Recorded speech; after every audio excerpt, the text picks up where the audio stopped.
கொளத்தூரில் எம்எல்ஏவை கூட ஜெயிக்க முடியாத திரு ஸ்டாலின் அவருக்காக வந்து பார்த்தா ஒரு பக்கம் வருத்தம் இருக்குது. என்னடா இது, ஏன்னா ஒரு தலைவர் ஓகே முதல்வராக இருந்திருக்காரு, எம்எல்ஏவாக கூட மக்கள் அவருக்கு அங்கீகாரம் கொடுக்கல அப்படின்னா எவ்வளோ ஒரு அதிருப்தியில் இருந்திருப்பாங்க அப்படின்றத நம்மளால் புரிஞ்சிக்க முடியுது. அந்த எம்ஜிஆர் பெற்ற வாக்கு சதவீதம் 1977 33.5%. ஆனால் அந்த ஒரு ரெக்கார்டையே பிரேக் பண்ணியிருக்காரு தமிழக வெற்றிகளின் தலைவர், நாளைய முதல்வர் திரு ஜோசப் விஜய் அவர்கள். 34.8%. பவன் கல்யாண் அதாவது வந்து பார்த்திங்கன்னா 5.53. சில பேர்லாம் சொன்னாங்க பவன் கல்யாணுக்கு அதை பவரா? யார் தெரியுமா பவன் கல்யாண்? ஒரு ஊரே பவரில் இருக்காங்க. அவங்க சிஎம், இவங்க டெப்டி சிஎம், அவங்க கவர்னர், இவங்க கவர்னர், அவரே ஒன்றும் பண்ண முடியல.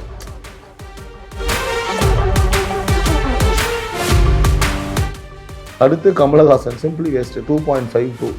10x 20x லாஜா இருக்குன்ற மாதிரி நம்ம சொல்லலாம். 15x லாஜா வந்து ஓட்டு வாங்கியிருக்காரு.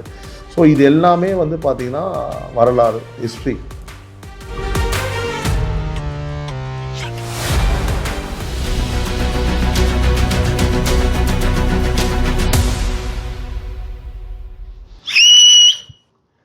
உறவுகளால் நான், உறவுகளுக்காக நான், உங்கள் சிபி நவீன். அனைவருக்கும் வணக்கம். டைம்ஸ் ஆஃப் ரிப்பப்ளிக் நியூஸின் பொலிட்டிக்கல் டெஸ்கில் அடுத்த ஒரு எபிசோடில் மிக மகிழ்ச்சியான நம்ம பண்ண எபிசோட்லேயே வந்து பார்த்திங்கன்னா ரொம்ப ஹாப்பியான ஒரு எபிசோடு இதுதான். விசில் சத்தத்தை பறக்க விட்டாச்சு, ஜெயிக்க வச்சிட்டிங்க. நீங்கள் நினச்ச மாதிரியே வந்து பார்த்திங்கன்னா தமிழ்நாட்டு முதல்வராக திரு ஜோசப் விஜய் என்னும் நான் அப்படின்னு சொல்லிட்டு பதவியேற்க போகிறாரு. முக்கியமான பல சுவாரஸ்யமான விஷயங்களை இந்த எபிசோடில் நம்ம பார்க்க போகிறோம். உறவுகளே, ஒரு மனிதர் வாழ்க்கையில், ஒரே மனிதர் பல லட்சம் பேரோட வாழ்க்கையை வந்து பார்த்திங்கன்னா ஓவர் நைட்டில் மாற்றிட்டாரு அப்படின்னு சொல்லணும். தமிழ்நாடோட தலையெழுத்தையே ஓவர் நைட்டில் மாற்றிட்டாரு. ஓவர் நைட்டில் நான் சொல்கிறேன் ரிசல்ட்டை பேஸ் பண்ணி ஓவர் நைட்டில் மாற்றிட்டாருன்னு சொல்லணும். எவ்வளவு அவதூறுகள், எவ்வளவு வன்மம் அவர் மீது வந்து பார்த்திங்கன்னா தொடர்ந்து வைக்கப்பட்டு ரொம்ப காமாக கம்போஸ்டாக எல்லாத்தையுமே ஒரு லெஃப்ட் ஹேண்டில் டீல் பண்ணிவிட்டு தமிழ்நாட்டோட முதல்வர் ஆகிட்டாருங்க.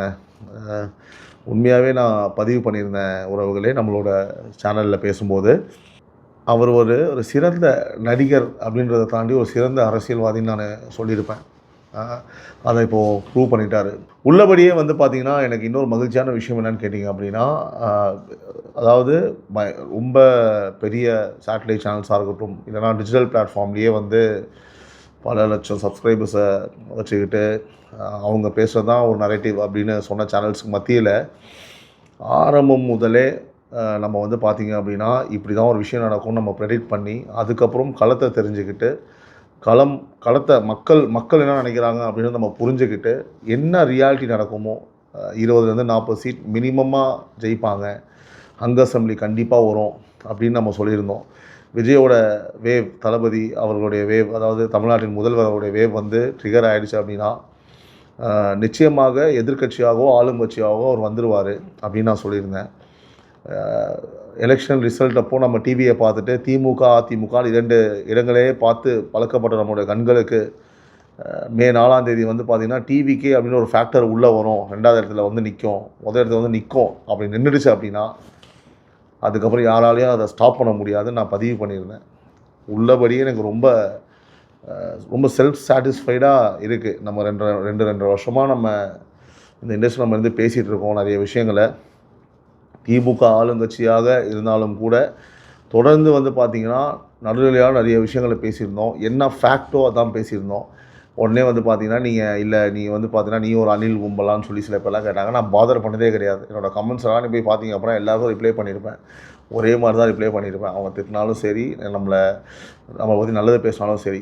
ஸோ எல்லா பிரச்சனைகளையும் தடைகளையும் தாண்டி நிறையா மிரட்டல்கள் வந்திருக்கும். ஆப்வியஸாக ஃபோன் கால்ஸில் ஃபோன் பண்ணி மிரட்டுவாங்க, மெசேஜ் அனுப்புவாங்க, நிறைய விஷயங்கள் இருந்திருக்கும். எல்லாத்தையும் தாண்டி நம்ம வந்து மக்கள் என்ன நினைக்கிறாங்க, மக்கள் என்ன விரும்புகிறாங்க அப்படின்ற விஷயத்த ரொம்ப தைரியமாக கட்ஃபுல்லாக இப்படி தான் ஒரு முடிவு வரும், இது இப்படி தான், நீ என்ன வேணால் பேசிட்டு போ. பெரிய பெரிய சேனல் சொல்கிறதையோ, பெரிய டிஜிட்டல் பிளாட்ஃபார்ம்ஸ் வச்சுருக்கக்கூடிய சேனல் சொல்கிறதையோ, இல்லைனா வந்து சீனியர் மோஸ்ட் ஸ்ட்ராட்டஜிஸ்ட் சொல்கிறதுக்கு மண்டே ஆடிட்டு நான் போகல. அந்த வகையில் வந்து ஐம் வெரி செல்ஃப் சாட்டிஸ்ஃபைடு. எனக்கு ரொம்ப மனநிறைவாக இருக்குது. ஏன் அப்படின்னா, கரெக்டான செய்தியை, கரெக்டான விஷயத்தை நம்ம மக்கள்கிட்ட சொல்லியிருக்கோம். பார்க்குற நம்ம சப்ஸ்கிரைபர்ஸுக்கும், சப்ஸ்கிரைப் பண்ணாதவங்களுக்கும் நம்ம இதை கொண்டு போய் சேர்த்துருக்கோம். ஒரு க்ரெடிபிலிட்டியை நம்ம உருவாக்கியிருக்கோம்.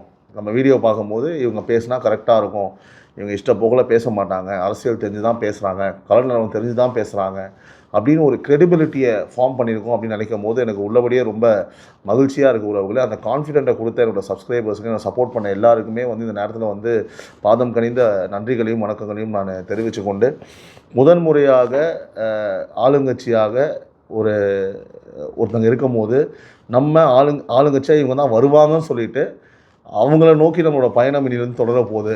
அவங்க என்னென்ன பண்ண போகிறாங்கன்னு சொல்லிட்டு தொடங்க போகுதுன்னா, ஃபஸ்ட் டைம் எனக்கு வந்து ரொம்ப ஹாப்பியாக சந்தோஷமாக இருக்குது. தமிழக முதல்வராக பதவி ஏற்கக்கூடிய திரு ஜோசப் விஜய் அவர்களுக்கு என்னோடய மனமார்ந்த வாழ்த்துக்களை தெரிவித்துக் கொள்கிறேன். அவரோட சேர்ந்து அவரோட மினிஸ்டர்ஸ், எம்எல்ஏஸ் ஜெயித்த அனைவருக்கும் என்னோடய வாழ்த்துக்களை தெரிவித்து கொண்டு, அதாவது முதன் முறையாக தமிழகத்தில் பணத்துக்கு விலை போகாமல், பணம் வாங்கினாலும் சில பேர், என்னோட பணம் உங்கள் பணம் தான், பணம் வாங்கினாலும் நியாயத்தின் பக்கம் திராவிடத்தை முற்றிலுமாக ஓரம் கட்டிவிட்டு, அதாவது ஒரு ஓரமாக தள்ளி வச்சுட்டு, ஒரு நடுநிலையான ஒரு விஷயத்தை நீங்கள் கொடுத்துருக்கீங்க அப்படின்னா, உண்மையாகவே வந்து அதுக்கு பாராட்டுகள், வாழ்த்துக்கள். அந்த முடிவு ஒரே மாதிரி நீங்கள் எடுத்துருக்கீங்க. நான் அப்பப்போ சொல்லுவேன், தமிழ்நாடு முழுவதும் ஒரே மாதிரி எல்லாருமே ஒரு விஷயத்தை யோசிச்சிட்டாங்க அப்படின்னா முடிவே வேறு மாதிரி இருக்குன்னு சொல்லிட்டு. ஸோ இப்போ அது ப்ரூவ் ஆகிருக்கு. ஒரே மாதிரி சிந்தனை தான் எல்லாருக்கும் இருந்திருக்கு. ரொம்ப ரொம்ப மகிழ்ச்சி. அதாவது ஓட்டுக்கு பணம் வாங்குறான், இது என்னப்பா பாலிட்டிக்ஸ்னாலே வந்து எலெக்ஷன் டைமில் எல்லாத்தையும் மறந்துட்டு பணத்தை வாங்கிட்டு ஓட்டு போட்டுருவாங்கப்பா அப்படின்னு. பணம் வாங்கியிருந்தாலும் உங்களோட பணத்தை நீங்கள் வாங்கி கொண்டு மாற்றத்திற்கு வாக்களித்த அனைத்து தமிழ்நாட்டு உறவுகளுக்கும் எனது பாதம் கனிந்த எல்லாருக்கும், எல்லார் சார்பாகவும், ஏன்னா நிறைய பேர் தமிழ்நாட்டோட மக்கள் வாழ்க்கையும் சரி, நிறைய பேரோட வாழ்க்கையும் எல்லாமே மாறப்போகுது. நம்ம எல்லாருமே வந்து பார்த்திங்கன்னா ஒரு நல்ல ஆட்சியை நோக்கி நம்ம வந்து பயணிக்க போகிறோம். ஒரு புது கவர்னன்ஸ் நோக்கி பயணிக்க போகிறோம். அதனால் வந்து பார்த்திங்க அப்படின்னா, இந்த மாற்றத்துக்கு வழிவகுத்த மாற்றத்துக்காக ஓட்டு போட்ட அனைவருக்கும் எனது மனமார்ந்த வாழ்த்துக்களும் நன்றிகளும் Times of Republic news, Times of Republic சார்பாக தெரிவித்துக் கொள்கிறேன். ஸோ இந்த எலெக்ஷனில் வந்து பயங்கர சுவாரஸ்யமான, இந்த எலெக்ஷனே ஒரு சுவாரஸ்யமான எலெக்ஷன் தான். பதவியேற்கக்கூடிய தமிழக முதல்வர் கூறினார் திரு ஜோசப் விஜய் அவர்கள். என்ன சொன்னார், இது ஒரு அதிசய எலெக்ஷன் தான். ஸோ அது மாதிரி அவர் டே ஒன்லேருந்து சொன்னது எல்லாமே வந்து நடந்துகிட்டே தான் இருக்குது. அதனால் வந்து பார்த்திங்க அப்படின்னா நம்ம அதே ஒரு எக்ஸாம்பிளாக எடுத்துக்கலாம். அதிசய எலெக்ஷனில் நிறைய அதிசயங்கள் நடந்திருக்கு, நிறைய விஷயங்கள் நடந்திருக்கு. நம்ம தொடர்ந்து பேச தான் போகிறோம். அதில் வந்து பார்த்திங்கன்னா நான் வந்து ரொம்ப சந்தோஷப்படலாம் சொல்ல முடியாது. பட் சொன்னாலும் நீங்கள் ஏற்றுக்க மாட்டீங்க, நீ உள்ளுக்குள்ள சந்தோஷம் தானே படுவேன், நடிக்காதெல்லாம் சொல்லுவீங்க. கொளத்தூரில் எம்எல்ஏவை கூட ஜெயிக்க முடியாத திரு ஸ்டாலின் அவருக்காக வந்து பார்த்தா ஒரு பக்கம் வருத்தம் இருக்குது. என்னடா இது, ஏன்னா ஒரு தலைவர் ஓகே முதல்வராக இருந்திருக்காரு, எம்எல்ஏவாக கூட மக்கள் அவருக்கு அங்கீகாரம் கொடுக்கல அப்படின்னா எவ்வளோ ஒரு அதிருப்தியில் இருந்திருப்பாங்க அப்படின்றத நம்மளால் புரிஞ்சிக்க முடியுது. அந்த கோபத்தின் வெளிப்பாடு நம்மளால் புரிஞ்சிக்க முடியுது. அது வந்து அவங்க புரிஞ்சுக்கணும், நம்மளாம் புரிஞ்சுக்கிட்டனால மக்கள் ஒரு நல்ல பதிலடி கொடுத்தாங்க. இதுக்கப்புறம் அவங்க புரிஞ்சுக்கணும். அவங்க ஒரு மாய உலகத்தில் அவங்கள சுற்றி வந்து பார்த்திங்கன்னா 100 அண்டாக்களை வைத்து கொண்டு மட்டும் அவங்க ஆட்சியை நம்பி நகர்ந்து செல்லக்கூடாது. நல்லவங்களையும் அவங்க கூட வச்சுக்கணும். ஆனஸ்ட்டாக ஃபீட்பேக் கொடுக்குறவங்களும் அவங்க கூட வச்சுக்கணும். ஆனஸ்ட்டான ஜேர்னலிஸ்ட்டை, உண்மையாகவே கணித்து சொல்லக்கூடிய ஜேர்னலிஸ்ட்டை அவங்கள கூட வச்சுக்கணும். சொம்பை மட்டும் அடிச்சுட்டு அதுக்காக விலை போகிற யார் வெளியே போகிறாங்களோ அவங்கள பற்றி மட்டும் தான் பேசுகிறேன். வெளியே போனவர்களை மட்டுமே வந்து கூட வச்சுக்கிட்டு இருந்தால் இந்த மாதிரி முடிவை சந்திக்க நேரும் என்பதற்கு ஒரு பெரிய உதாரணம். எம்எல்ஏவாக கூட ஜெயிக்க முடியாத திரு ஸ்டாலின் அவர்கள் நான் இந்த இடத்துல குறிப்பிட விரும்புகிறேன். இது வந்து நீங்கள் ஒத்துந்தான் ஆகணும். ஏன்னா திமுக படுதோல்வி அடைந்த போது கூட திரு கலைஞர் அவர்கள் வந்து ஜெயித்திருக்காரு அப்படின்றது வந்து வரலாறு இருக்குது. அதை நம்ம வந்து முக்கியமாக பார்க்கணும். அதே மாதிரி கர்மா இட்ஸ் அப்படின்னு சொல்லுவாங்க. கர்மான்றது வந்து உண்மை தான், கண்டிப்பாக வந்து நமக்கு திரும்பி வரும் அப்படின்னு சொல்லும்போது 2011 வருஷம் 2011 வந்து விஎஸ் பாபு இப்போ ஜெயிச்சார் இல்லையா, அவர் வந்து பார்த்திங்கன்னா கொளத்தூரில் நிற்க வேண்டியது. அன்றைக்கி வந்து பார்த்திங்கன்னா அவர் கொளத்தூரில் நிற்க விடாமல் திரு ஸ்டாலின் அவர்கள் நின்னாங்க. அதே பாருங்கள், அதே விஎஸ் பாபு அவர்கள் 2011 அப்புறம் 2026 அவருக்கு எதிராக நின்று எவ்வளோ ஒரு அமோகமான வெற்றியை பெற்று ஒரு வரலாறு படைச்சிருக்காரு. ஒரு வரலாறு விஎஸ் பாபு அவர் படைச்சிருக்காரு இந்த ஒரு வயசில். அதாவது age is just a number அப்படின்னு சொல்லுவாங்க. வயது எதுக்குமே ஒரு விஷயம் கிடையாது.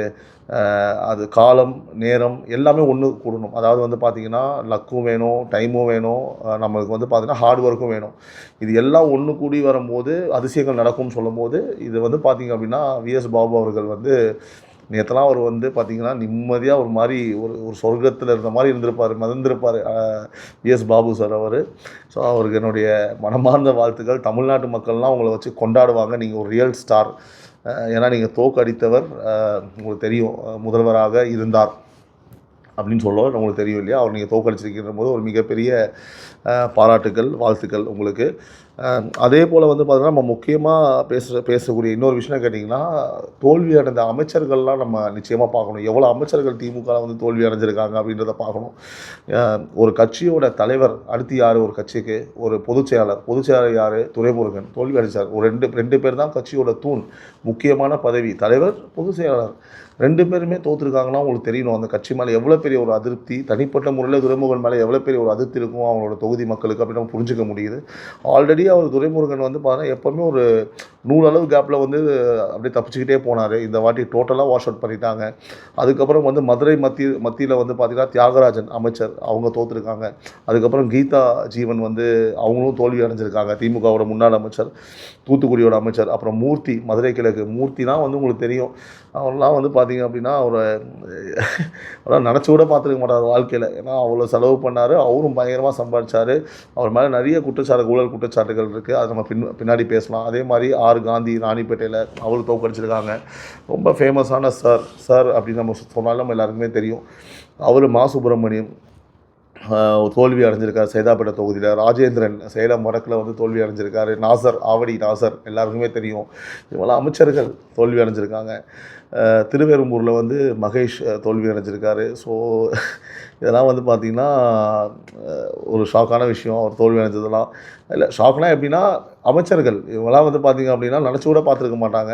ஏன்னா அமைச்சர் அப்படின்ற போது அவங்க தொகுதி அவங்க ஓரளவுக்கு சில இடங்கள்லாம் அவங்க கண்ட்ரோலில் வச்சுருப்பாங்க ஜெயிக்கணும்னு சொல்லிட்டு. ஆனால் இவங்க முற்றிலும் அமைச்சராக இருந்தும் கூட அந்த தோல்வி அந்த தொகுதி அவங்களால வந்து கண்ட்ரோலில் வைக்க முடியல அப்படின்னா, ஒரு அமைச்சராக இருந்தும் அந்த மக்களுக்கு எதுவுமே செய்யவில்லை அப்படின்றது நம்ம இந்த இடத்துல பார்க்க முடியுது.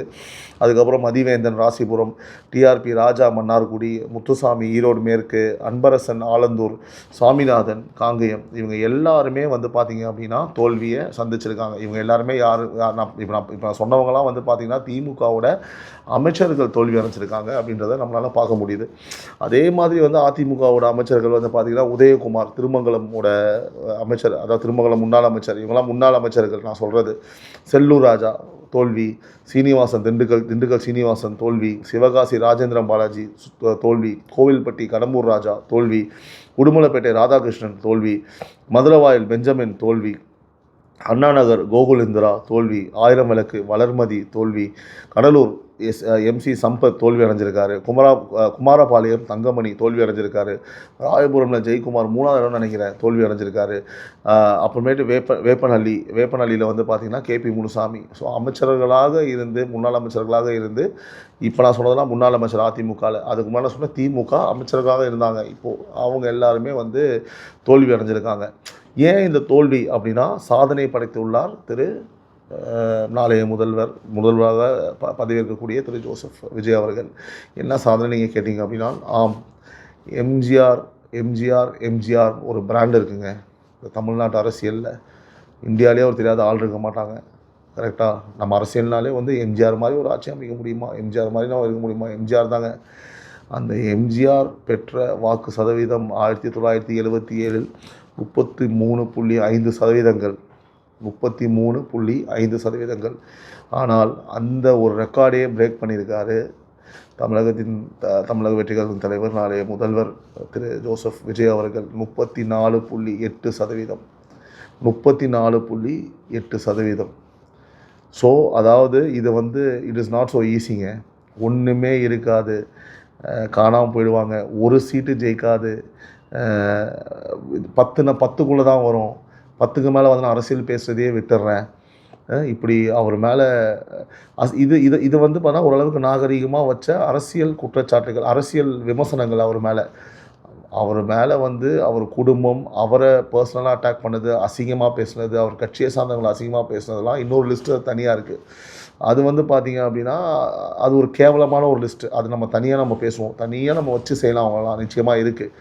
ஆனால் அரசியல் ரீதியாக வைத்த விமர்சனங்களில் இதெல்லாம் நான் இப்போ சொல்கிறது. உதாரணத்துக்கு நயினார் நாகேந்திரன் அவர்கள் ஒரு சீட்டு கூட ஜெயிக்காதுன்னு சொன்னார். ரங்கராஜ் பாண்டே அவர்கள் 10 சீட்டுக்கு மேலே வராது, நின்னா நான் அரசியல் பேச விட்டுறேன்னு சொன்னார். ஆனால் இன்னும் பேசிகிட்டு இருக்காரு. அதுக்காக அவர் பேசணும்னு சொல்லலை, அவர் சொன்னதை நான் இங்கே பதிவு பண்ணுறேன். அதே போல் ரவீந்திரன் துரைசாமி அவர்கள், அவர் ஸ்டாண்ட் உங்களுக்கு என்னன்னு தெரியும், 4%, 5% வரும் அப்படின்னு சொன்னார். இந்த மாதிரி அதாவது லீடிங் பொலிட்டிக்கல் ஸ்ட்ராட்டஜிஸ்ட்டாக இருக்கட்டும், எல்லாருமே வந்து பார்த்திங்கன்னா தி அண்டர் எஸ்டிமேட்டட், அதாவது தமிழக வெற்றி கழகத்தின் தலைவர் திரு விஜய் அவர்களை தி அண்டர் எஸ்டிமேட்டட் வெரி பேட்லி. அதாவது ஒரு அண்டர் எஸ்டிமேட்டட்னு சொல்கிறத விட அசிங்கப்படுத்தினாங்க, கேவலப்படுத்தினாங்க தான் நம்ம சொல்லணும். அவங்க எல்லாருக்கும் வந்து பார்த்திங்கன்னா எப்படி சொல்கிறதுனா, நம்ம ஒரு டைலாக் சொல்லுவோம்ல, நம்மளோட வெற்றியில் தான்ப்பா வந்து பார்த்தோன்னா அவனை காலி பண்ணணும், நம்ம வெற்றியில் தான் அவனை வந்து நம்ம வேதனைப்படுத்தணும்னு சொல்லிட்டு அதை உண்மையாக்கியிருக்காரு. எந்த மாதிரி ஒரு வெற்றி பாருங்கள்.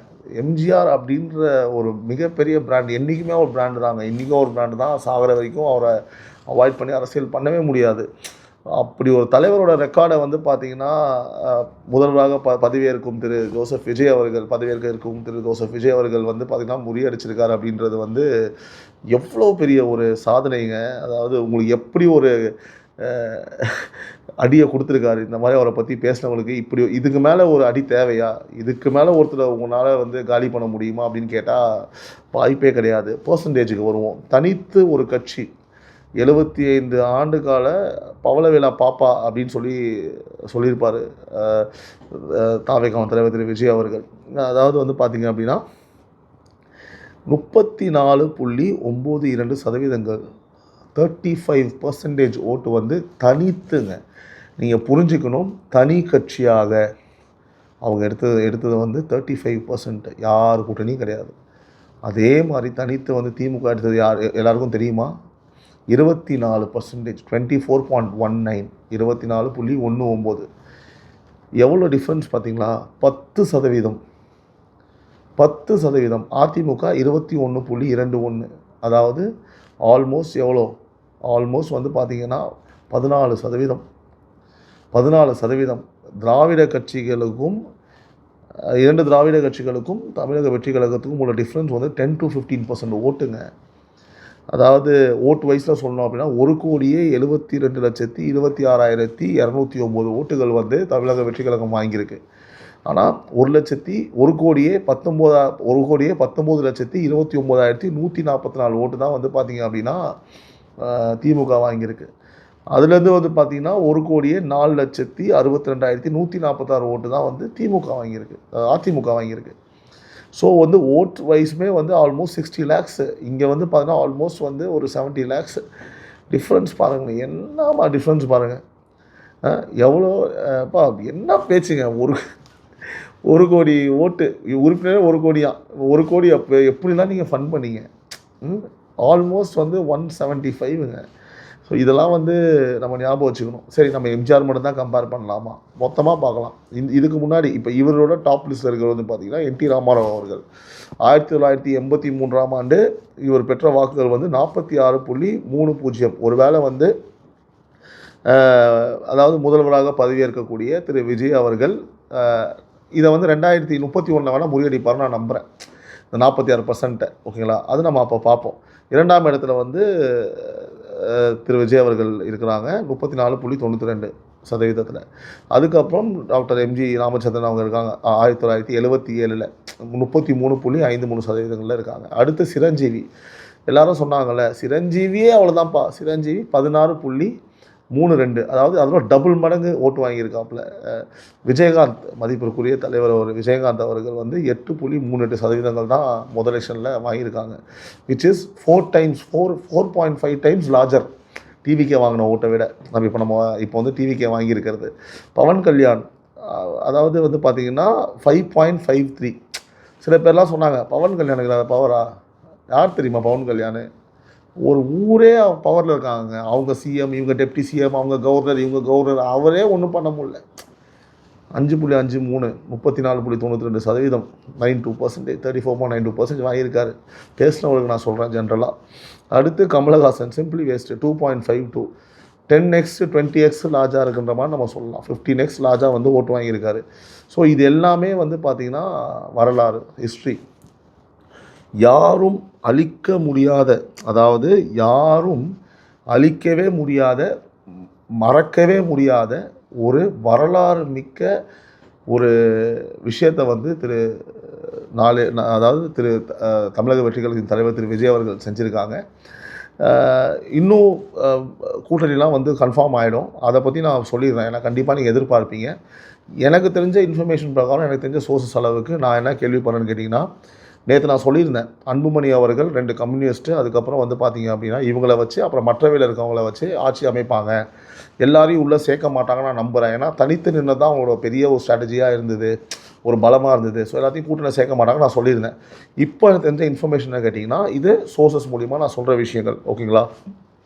Congress, 2 communist party plus பிசிகே tax போயிட்டுருக்கு. இவங்கள வந்து வச்சு இந்த ஃபஸ்ட் லெவல் டாக்ஸ் போயிட்டுருக்கு. இப்போ வரைக்கும், இப்போ நேற்று ஈவினிங் இப்போ வரைக்கும் இதுதான் நம்மளுக்கு கிடைச்சிருக்கக்கூடிய தகவல்கள். இதுதான் நடக்கும்னு நான் எப்பவுமே சொல்ல மாட்டேன். இது வந்து என்னோடய தகவல்கள், சோர்சஸ். மைண்டில் வச்சுக்கோங்க உறவுகளே. Congress, 2 communist party, VCK, almost வந்து பார்த்திங்கன்னா நம்ம 11 சீட்ஸ் நம்மளுக்கு இருக்குது. ஸோ நம்ம டிவிகே வந்து பார்த்திங்கன்னா 108 எடுத்திருக்காங்க. ஸோ நீங்கள் 11 கணக்கு பண்ணும்போது உங்களுக்கு வந்து தெரியும் அது எவ்வளோ வரும்னு சொல்லிட்டு. ஸோ இந்த நம்பர்ஸை வச்சு அவங்க ஆட்சி இப்போதைக்கு அமைச்சிட்டு அதுக்கப்புறம் அவங்க என்ன பேச போகிறாங்களா? ஏன்னா எனக்கு தெரிஞ்ச அன்புமணி அவர்கள் வர்றதுக்கு வாய்ப்பு இல்லைன்ற மாதிரி நான் கேள்விப்பட்டேன். இதுதான் இப்போ டாக்ஸ் போயிட்டுருக்கு இன்றைக்கி நிலவரத்துக்கு. ஸோ மேபி அதை அப்டேட் வந்தது அப்படின்னா நான் கண்டிப்பாக இன்னொரு வீடியோ போட்டு உடனே நான் அப்டேட் நான் உங்களுக்கு சொல்கிறேன். ஆல்மோஸ்ட் வந்து தமிழகத்தில் வந்து பார்த்திங்கன்னா ஒரு குறிப்பிட்ட இடத்துல மட்டும் அவங்க மொபைலைஸ் பண்ணியிருக்காங்க தமிழக வெற்றி கழகம் வாக்கு அப்படின்னு நம்ம சொல்ல முடியாது. ஒரு மேப் மாதிரி நம்ம காமிக்கணும் அப்படின்னா ஓவராலாக தமிழகம் முழுவதும் எல்லா தொகுதிகளிலும் எல்லா மாவட்டங்களுமே வந்து பரவலாக வெற்றி பெற்றிருக்காங்க. இங்கே மட்டும்தான் ஸ்ட்ராங்கு, இங்கே காலே பதிக்க முடியலன்னு சொல்லிட்டு ரொம்ப மினிமலான இடங்கள் தான் இருக்குது. அது சரியாக போயிடும். அடுத்தடுத்துலாம் வந்து பார்த்திங்க அப்படின்னா சரியாக போயிடும். எனக்கு தெரிஞ்சு மக்கள் கூறும் கருத்து, இன்னும் நான் என்ன சொல்கிறேன், மக்கள் கூறும் கருத்துனா கேட்டிங்கன்னா, அடுத்த 20 ஆண்டுகளுக்கு 25 ஆண்டுகளுக்கு வந்து பார்த்திங்கன்னா திமுக நாளெலாம் வரதுக்கு வாய்ப்பே கிடையாது அப்படின்ற மாதிரி ஒரு கருத்துக்களை மக்கள் இப்போவே பேச ஆரம்பிக்கிறாங்க. இன்னொரு விஷயம் நீங்கள் என்னென்னு கேட்டிங்க அப்படின்னா, திமுக சிறந்த எதிர்க்கட்சியாக செயல்படும் அப்படின்னு ஒரு கருத்தை சொல்கிறாங்க. வாய்ப்பே இல்லை ராஜா, வாய்ப்பே கிடையாது. நீங்கள் எதிர்க்கட்சியாக இருந்து ஒருவேளை தமிழக வெற்றி கழகம் சொன்ன மேனிஃபெஸ்டோஸில் ஏதாவது செய்யலை பண்ணலை அப்படின்னா நீங்கள் குறைகளை சொல்லாமே தவிர்த்து நீங்கள் கேள்வி கேட்குறதுக்கோ இல்லை மற்றபடி குறைகளை வேறு எதுவோ ஏதாவது ஒன்று சொல்கிறதுக்கோ அந்த தகுதியே உங்களுக்கு இல்லை. நீங்கள் சொன்னாலும் அதை மக்கள் ஏற்றுக்க மாட்டாங்க அப்படின்னு நான் நம்புகிறேன்.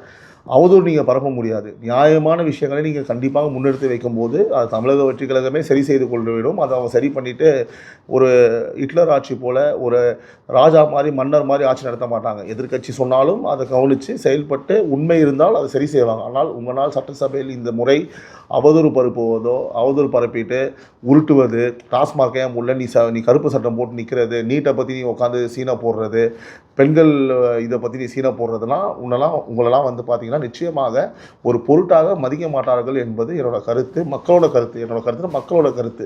நீங்கள் எதிர்க்கட்சியாக சிறந்தலாம், இதுக்கப்புறம் அதுவும் அந்த ஒரு தகுதியும் உங்களுக்கு வந்து நிச்சயமாக இருக்கிறதுக்கு வாய்ப்பு இல்லை. நீங்கள் பார்க்க தான் போகிறீங்க. நீங்கள் பிளான் பண்ணி போராட்டங்கள், ஆர்ப்பாட்டங்கள், டார்ச்சர் பண்ணி நீங்கள் மென்டல் டார்ச்சர் கொடுக்கலாம்னு நினச்சாலும் எதுவுமே வேகாது. எல்லாம் தவிடு பொடியாக ஆக்கப்படும். நீங்கள் வந்து அமைதியாக உட்காந்து வேடிக்கை மட்டும்தான் பார்க்க போகிறீங்க அப்படின்னு தான் இப்போவே நான் பதிவு செஞ்சிடறேன். ஒன்றும் இந்த வாட்டி ஆகாது. உங்களை வந்து பார்த்தீங்கன்னா சோஷியல் மீடியாலே வச்சு காலி பண்ணிவிடுவாங்க. சட்டமன்றத்தில் பதில் கொடுக்கறதுக்கு வந்து பார்த்தா நீங்கள் நினச்ச மாதிரி திராவிட டீம் அங்கே உட்காந்துல கிடையாது. அது ஒரு புது கவர்னன்ஸ், இளைய தலைமுறை உள்ளே இருக்குது. பல பேர் அங்கே உள்ளே இருக்காங்க உங்களுக்கு ஆப் படிக்கிறதுக்கு. அதனால் வந்து பார்த்தீங்கன்னா வெளியிலேருந்து மீடியாவிலேருந்து ஆப் படிக்கிறதுக்கு நாங்கள் இருக்கோம். எங்களை மாதிரி நிறைய பேர் இருக்காங்க. அதனால் அவ்வளோ சீக்கிரமாக நீங்கள் வந்து பார்த்தீங்கன்னா நீங்கள் செயலே பட முடியாது. அப்படியே உட்காந்துருக்க வேண்டி தான் அப்படின்றது என்னோடய கருத்து. உறவுகளே, தொடர்ந்து இனிமேல் வந்து ஆளப்போகும் தமிழக வெற்றி கழகத்தை பற்றியும் எல்லா நியூஸையுமே நம்ம கண்டினியூஸாக வந்து போட்டுக்கிட்டே இருக்க தான் போகிறோம். நம்ம சேனலை மறக்காமல் சப்ஸ்கிரைப் பண்ணிக்கோங்க. நிறைய பேர் பார்க்குறீங்க, சப்ஸ்கிரைப் பண்ணிக்கோங்க. சப்ஸ்கிரைப் பண்ணிவிட்டு பெல் ஐக்கான் ப்ரெஸ் பண்ணிக்கோங்க. அப்போ தான் நம்ம போடுற வீடியோஸ்லாம் உங்களுக்கு வந்துக்கிட்டே இருக்கும். ஸோ நம்ம வீடியோஸ் வந்து இனிமேல் இந்த கவுண்ட் அப்படிலாம் கிடையாது. நிறைய அப்படி ஏன்னா ஆளுங்கட்சியில் நிறைய விஷயங்கள் வந்துக்கிட்டே இருக்கும். நம்ம நிறைய விஷயம் நம்ம அப்டேட் பண்ணிக்கிட்டே இருப்போம். ஸோ சேனலை மறக்காமல் சப்ஸ்கிரைப் பண்ணிக்கோங்க. நிறைய விஷயங்கள் நம்ம இப்போ பேசியிருக்கோம். இன்னும் நிறைய விஷயங்கள் பேசுவதற்கு இருக்குது. கண்டென்ட் எக்கச்சக்கமாக இருக்குது பேசுகிறதுக்கு. நம்ம தொடர்ந்து பேசுவோம். ஒரு விஷயம் உறுதி, நான் இன்னொன்று ஃபைனாக சொல்லிடுறேன். நான் ஒரு விஷயம் சொன்னேன், மாற்றம் மாறும்னு சொல்லிட்டேன், மாறிடுச்சு. கண்டிப்பாக நான் இன்னொரு விஷயமும் சொல்லியிருந்தேன். திரும்பவும் நான் வந்து பார்த்திங்கன்னா ஷார்ட்டாக முடிச்சிடுறேன். விஜய் வந்தால் சிஎம் ஆவார்னு சொன்னேன். விஜய் வந்தது, சிஎம் ஆக போகிறாரு, பதவி ஏற்க போகிறாரு. அவர் தான் CM. So I am very much happy. தொடர்ந்து நம்ம வந்து நிறைய விஷயங்களை நம்ம பேசுவோம். உறவுகளுக்காக நான் உங்கள் சிபி நவீன். இது டைம்ஸ் ஆஃப் ரிபப்ளிக் நியூஸின் பொலிட்டிக்கல் டெஸ்க். நன்றி, வணக்கம். சரித்திரம் படை நமது வழி அதை ஒளி